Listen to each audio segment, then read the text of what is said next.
তুমি চলে এসেছো? বলো না, আজকে সারাদিন খুব চাপ ছিল গো। দাও, ব্যাগটা দাও। যাও ফ্রেশ হয়ে আসো, আমি তোমার খাবারটা বেড়ে দিচ্ছি।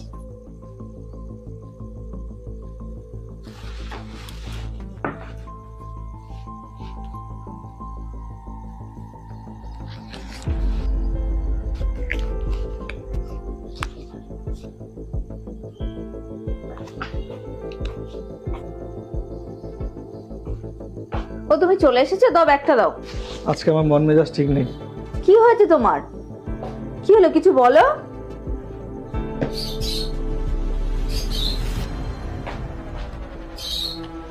কি ব্যাপার, পার্সে আজকে একটাও টাকা নেই? টাকা খুঁজছো?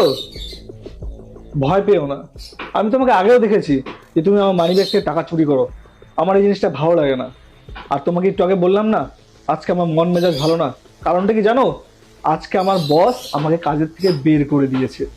আর আমার মানি ব্যাগে যা টাকা ছিল, আসার সময় বাড়ি এলাকায় আমি ভাড়াটা দিয়ে এসেছি। এখন ওই তোমার চুরি করাটা বন্ধ হয়ে গেল। আমার যা ছিল সব শেষ। এখন আমি সব সময় বাড়িতে বসে থাকবো। শেষ হয়ে গেল সবকিছু। শুধু তোমার টাকা লাগে না? শুধু টাকা লাগে? নিয়ে যাও, ওই মানি ব্যাগটাকে বিক্রি করলেও 10-20 টাকা হয়তো পাবে। নিয়ে যাও, ওটাই নিয়ে চলে যাও। বউ আমার এটা, ছি।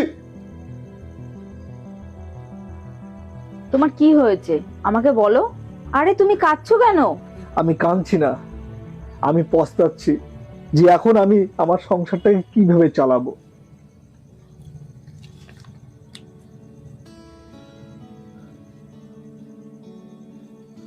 এত টাকা, এত টাকা তুমি কোথা থেকে পেলে? তুমি ঠিকই বলেছো, আমি চোর। আর আমি ডেলি তোমার পার্সে থেকে টাকা চুরি করতাম। আর ডেলি চুরি করতাম বলেই আজকে তোমার হাতে আমি এতগুলো টাকা তুলে দিতে পারলাম। আসলে তুমি আমাকে বুঝতেই পারোনি। আমি আসলে আর 10-5টা মেয়ের মতো নয় যে টাকা নিয়ে আমি বাজে খরচা করব। আর তোমাকে আর কারো কাছে কাজ করতে হবে না, এই টাকাটা দিয়ে নতুন করে একটা ব্যবসা শুরু করো। আমি আছি তোমার সাথে। আসলে এখানে তোমার দোষ নেই। সব পুরুষেরাই ভাবে তাদের বউরা টাকা চুরি করে শুধু তাদের শখ পূর্তি পূরণ করার জন্য।